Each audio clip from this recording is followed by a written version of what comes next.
Hello, happy Sunday. How is everyone?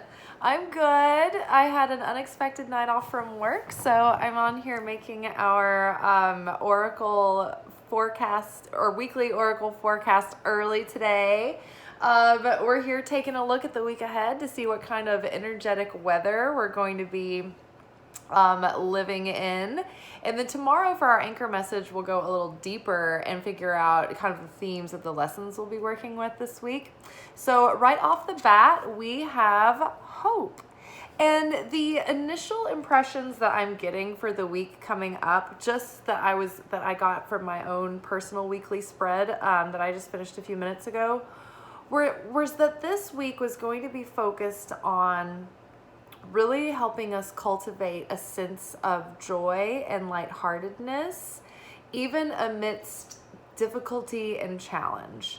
And so since the fact that we need to be happy is highlighted and hopeful, I don't know if has to do with what's already been going on or whether there's going to be a little more turbulence this week. But either way, everything is fine. It's all unfolding for our transformation. And the key to passing the test is just to hold on to the joy that you've built and not let anybody knock you off your seated throne, right? We're learning how to have affinity with the light of the Creator. And the light of the Creator is eternal and unchanging. And the light of the Creator is, emanating in perpetual state of love and joy and goodness and appreciation and fulfillment. And so in order to have affinity with that, we have to take ourselves out of effect consciousness and put ourselves in a state of cause consciousness, meaning that we're not going to be affected by all the things that are coming at us all the time, right? Because life is brutal and it's always going to be throwing stuff at us, and our opponent is always going to be throwing shit at us and up-leveling with us every time, and knowing exactly the triggers and our soft spots to poke at, and it's going to know exactly what to whisper in everybody's ear around us that is less aware, that is kind of a vulnerable fair game for the opponent to use, right? To pull their strings. And like remember those dolls where you pull the string and they say something? It's kind of like that. So I feel like the last couple of weeks have been challenging in an emotional way. I think that there have been events that have been happening that have served as catalysts to go deep into our wounds that are still kind of hiding under our awareness, right? The ones that are the deepest, the oldest, that we've kind of been avoiding, that have been there so long that it's been easier to just sort of move on and keep going. Just brush the dirt under the rug, And all of that's coming up to be dealt with, so that as we're moving forward, we can, rise above our reactive default settings and stop going through the same lessons over and over again, right? Stop living through the same patterns. Instead, have a different experience based on our new consciousness. So hold on to your hope this week. I do feel like the universe has been acknowledging the fact that we're tender spirits, and we have been kind of run through the ringer in the last couple of weeks. And there was always this lesson that came with Pisces that was going to hit us with some sadness. And it was all about how we processed that and met it and did something with that, right? How did we heal from that? How did we rise above that wound and come out of it with compassion, with more understanding, right? We've also been challenged to forgive and to see the innocence in others, and to try to choose to see the good in others in order to liberate our own spirit and our own soul, so that we're not left salty and bitter and frozen and locked, because it cuts off our blessing, right? So we're learning how to protect ourselves and to stay open and tender and authentic and loving.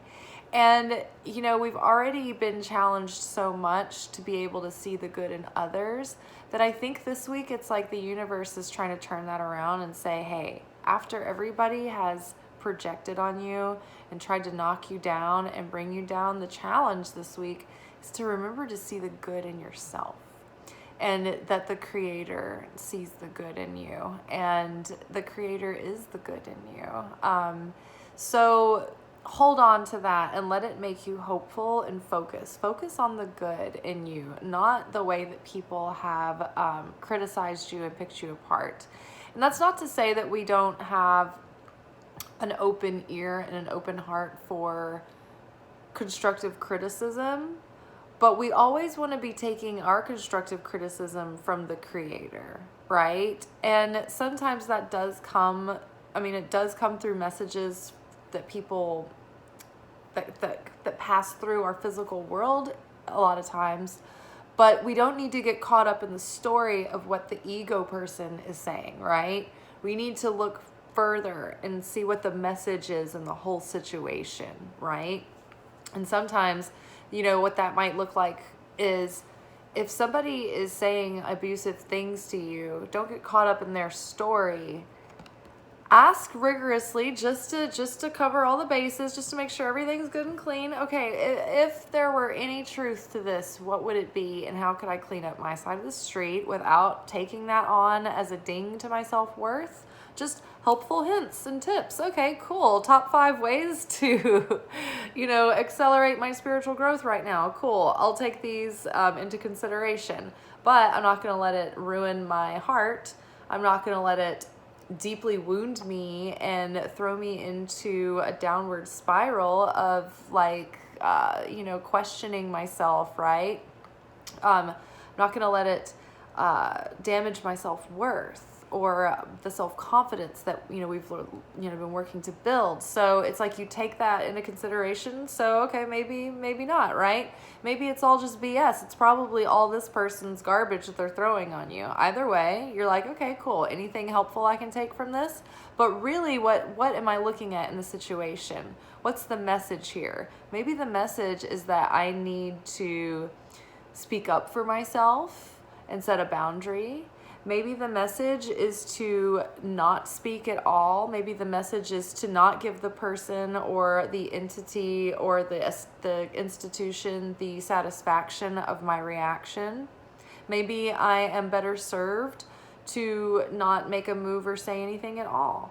A lot of the time we're being asked to notice of ourselves what's our most comfortable default setting. Like, oh, what's in my comfort zone to do? Well, this makes me feel good to do this, so I want to do this. Well, a lot of the pop cultural, self-help advice is giving these broad strokes of saying yeah, follow what feels good to you. But that's not going to push you to grow always. That's not always good. Our flesh doesn't always want what's good for us. So, you can't really trust those feelings that way all the time. But you can trust where your intuition is leading you. And you can also trust that the Creator is usually pushing you to go outside of what comes easily to you. Because we're pushing beyond our comfort zone. We're pushing beyond our growth edge. So are you the kind of person that's impulsive and you want to defend yourself and you want to pop off at the mouth and it makes you feel good to say your piece? Then you might be challenged to learn the value of silence, right?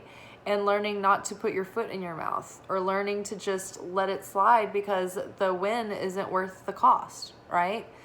If you are very afraid to speak up for yourself and you're avoiding confrontation because you don't want to be abandoned, because you don't want someone to not like you because you're not worth the trouble, then that codependency is looking to be addressed and you're being asked to have some courage and to be authentic and say how you really feel, right? So look to see what pushes you outside of what's comfortable, right? And then also think about your motives and really get honest and rigorously honest with yourself. Are you coming from a place of destroyer consciousness or builder consciousness? Are you trying to improve and heal this current situation? And do you think that what you're about to say is really in full integrity going to build or improve the situation? Or is it going to cause destruction and chaos? Do you have a motive, right? Are you trying to manipulate or push or control or influence, in some kind of undue way? What is the motive there? Are you hoping that something will break so that you can fix it, kind of thing? Like, what is your consciousness? Where are the motives of your heart? So set all of that to hope, right? Joy. I think that as long as we hold out and stay firm in our choice of cultivating goodness, aligning with the light, and really setting ourselves up inside for a sustained level of peace and trust and hope, it's going to open up the transformation in our outer world as well. So it always starts on the inside. Everything that we do starts at a seed level, and that seed level is our consciousness. So whatever you do, whatever action you take, whatever thing you speak, whatever thoughts that are entertaining, you're entertaining in your mind, what you're creating, what is condensing, what is crystallizing, has the essence of your seed level of consciousness. So when you're thinking and visualizing and planning and plotting and practicing and taking an action, are you in a state of fear, lack, doubt, anxiousness, judgment, guilt, shame, stress, mopiness, even just stagnant boredom? Or are you in an upbeat state? Are you in a confident state? Are you in a state of certainty? Are you in a state of trust? Are you being guided? Do you feel expanded? Are you in a state of love, abundance? Are you coming from a sense of sharing? Are you coming from a sense of receiving for the sake of how it positively affects the whole rather than just for you alone? So think about that. All right, oh my gosh, passion. All right, hope. Without hope, you just don't have any passion. Without hope, you have despair. Despair is the opposite of passion. So we want to stoke our hope and stoke our passion, because this turns on the power of our heart as a magnetic, it's like an electromagnetic signal that draws in what lights us up, what we feel passionate about. That passion makes our heart magnet stronger and stronger and stronger. And so the more that we're really honed in on what lights us up and why, getting really clear on why we do it, why it lights us up, what purpose does it serve, and what kind of sense of purpose does it give us, right? So keep that passion alive and really hold on to that passion.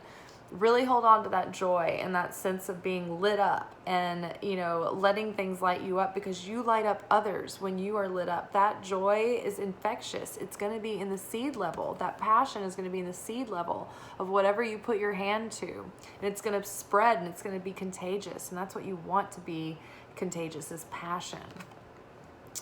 All right. And you want to share your passion, right, with the world. Okay, what else do we need to know that will be helpful for us this week? Ooh, God, I love this. So really the thing that will help you cultivate this sense of fulfillment and sustainable fulfillment is just focusing on God, the light, right? Everything that we want, what we really want is the light, right? We want to feel that fulfillment. And the fulfillment is the light. The light is in everything. It's in this card, this piece of paper, this shirt. It's in me. It's in my surroundings. It's in the air. It's in the trees. The light is in everything. The light is in, it's in a beer. The light is in a margarita. The light is in a hot dog. The light is in a really good bologna sandwich. The light is in the Fat Moe's burger that I'm really craving, and I'm thinking about going to get. And so the light is, say, like in hanging out with your friends. The light is in reading something that inspires you and opens up your heart, makes you feel hopeful. The light is in everything, right? The light is in the Bible. The light is in, the Dr. Seuss book, whatever it is. Whatever you're reaching for to give you a sense of upliftment, satisfaction, entertainment, joy, that hit of pleasingness, that is fulfillment. The fulfillment is always the light, right? It's just light contained in these different vessels. So sometimes when we reveal too much light, it causes chaos.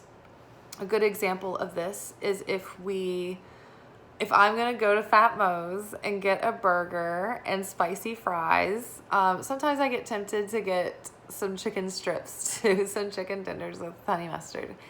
And if I just eat slowly, then it's fine, and then I have leftovers. But if I'm like, oh, this is so good, and I get lost, and I'm like watching something on TV, and it's just like so good, and I'm not paying attention, then I'll eat too much, I'll reveal too much light, and I'll have a stomach ache until it like goes away, until like my food settles.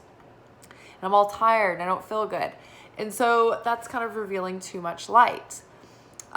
Same with drinking. You're drinking, you're loosening your spirits, you're revealing light, right? But if you drink too much, then you're gonna be throwing up and hungover.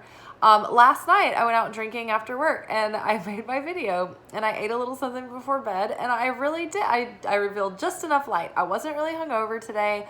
I was tired from being up all night, like working and then like making the video and all that, but I could have forced myself to go to work. And I wasn't feeling too crappy, and I still like did some dancing and did some writing. I got things done with my day, but it was like just enough. I didn't go past that point of like, like not feeling good the next day, right? People want to do cocaine, right? They're trying to reveal the light, but it's addictive. It's in a vessel. It's coming from a vessel that's not sustainable. You get a high, and then you come down. You reveal too much of that stolen light, and you have to pay the interest on it, right? We talk about this before. It's like when you try to get light from a vessel that you haven't earned, it creates chaos. You're taking light, and it costs something, right? You're charging it on a credit card. It's not light that you earned. It's not light in your bank account. It's light that you put on a credit card, and so it comes with interest. The interest being the hangover. If you date a bad boy for the excitement, and you fool around with him, and you get all caught up, and you have all this like chemical bonding happening, and it's not real. It's not real love. There's no commitment there. It's all going to blow up in your face. You revealed light through a vessel. The light of the Creator is in that person, and the excitement and the sense of elation is that fulfillment. But you didn't earn the vessel by taking your time, by getting to know that person, by establishing mutual esteem and appreciation and devotion and commitment slowly, where it grows more deeper roots, right? You build the vessel. If you jump for a work position that you haven't earned yet, you don't have the experience. You're getting the excitement, you're getting all of the like ego boost of having that title, but you're going to crack under the pressure, and everyone, people are going to criticize you, because that's what they do. And when you move up, people criticize you. When you're in charge, people criticize you. When you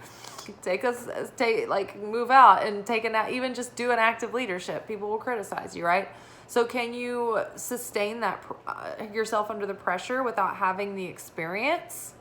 Maybe, maybe not, but it's going to be more chaotic than had you like earned your place and cut your teeth and paid your dues, right? Because you'd know what you're doing. You'd be coming with seasoned experience and not just being thrown to the wolves, right? So when we are cultivating this kind of passion and hope, we're always going to set ourselves up for failure if we put our focus on the vessel. It's the light within the vessel that we really want. Don't put your hope in your job for money. Put your hope and certainty and faith in the Creator for your money. For every source of everything that you're looking for, knowing that it's actually the light that you want, and that's what you're connecting with first. Connect with the light first. Feel that fulfillment. And then other things that pluck the string of fulfillment in you, that strike that chord, will also resonate and be attracted to your vibration. But the only way to sustain that, to sustain the fulfillment, is to connect with the light of the Creator and get your fulfillment from that, right? From your spiritual practice, from your certainty. Like when you just have inner peace, that's a lot of misery and suffering gone right there. That alleviates a lot and frees up a lot of your energy to just feel happy and uplifted, right? So just having certainty and inner peace does so much, gives you so much fulfillment, right? So we don't need to get overcomplicated in these things. We can just starting with the basics. Okay, cool. I'm going to start feeling less stress because I'm going to choose to put my faith and hope in the Creator, right? Instead of looking for other people to validate me and show me love, I'm going to feel a sense of love coming from within. I'm going to feel a sense of love for myself, for my life, for everything in it. And all of a sudden, I feel so fulfilled that I'm not starving for attention. I'm not starving for validation. I'm not starving for company because I'm satisfied and fulfilled over here, right? So the more fulfilled you are in the Creator, that's a consistent source, right? That's helping you build that eternity, right? Because you're connecting with an eternal source of fulfillment and satisfaction. Because even if you manage to fulfill your manifestation and you're totally focused on the vessel that it's showing up in, that you're obsessing over, like, oh my gosh, I finally got famous. Well, the fulfillment, like the manifestation happens, right? But like if you're looking for fame to make you feel loved and special and valuable and worthy, it's not going to do it. And so you're not going to have fulfillment. You're just going to have the manifestation. You're not going to have the fulfillment of the manifestation. Does that make sense? So it's really the fulfillment of anything is really just the Creator, the light of the Creator that we connect with. And if we stop trying to reach for temporary things to pacify us, then we're going to create a lot less chaos and we're going to start cultivating that sense of fulfillment from an eternal spring. Okay? All right, and one more card. See what the week holds. Let's see, am I going to get my burger? I don't know. I'm thinking about it. What is this? What is this? Ooh, okay. Sahasrara. It's the crown chakra. The Creator, the light. That source connection comes through our crown chakra, right? So as you connect, think of yourself as an open channel and visualize that light coming in. Open that crown. Even cleanse your crown. Think of yourself in the shower. Think of that water as white light pouring over you and cleansing you. And just think of it, set your intention as that it's opening your channel, right? You're opening your channel to be a channel for the light. You're opening your vessel for the fulfillment of the light. And so that's where the light comes through. This is where the spark comes through with that initial inspiration, that feeling of the excitement of an inspired idea starting to form, right? So pay attention and cultivate that and nurture it this week. Spend time with it. We also got Memento Mori.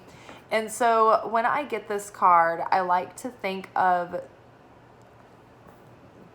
looking at ourselves to see how far we've come and how far we've gone, and the old us that has fallen away, and the old life that is no more, the old us, the old ways of doing things, the old things that we would settle for, the old mindsets, they're all passing through us now, and we're letting them go.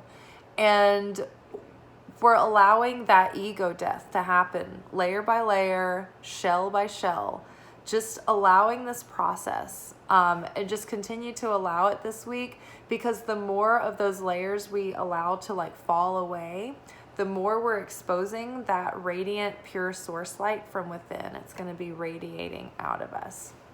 So the old us, that old smaller self, is dying away. That ego self, that self that's grasping for control and survival, desperate to want to make a move, that cause and effect self, right? And now instead we're being reborn, and we're being resurrected into our higher self, our cause self, not the effect self, our builder consciousness self, not our destroyer consciousness self. The self is being resurrected that can have the capacity to receive, not for the self alone, but to receive for the sake of sharing. That means that when you get something, you have no neediness for it. You're just like, oh, okay, well, thank you. Sure. Yeah, great. Like, it's like someone giving you a cake, right? Somebody handing you a sheet cake and saying like, here, take this cake. We don't want it. It's, we don't want to eat all this cake. And you're like, well, I don't want to eat a whole cake. But then you're like, you know what? Actually, I could take the cake because I can go take it to work and we can all have it. And it'll be like really fun. Receiving for the sake of sharing.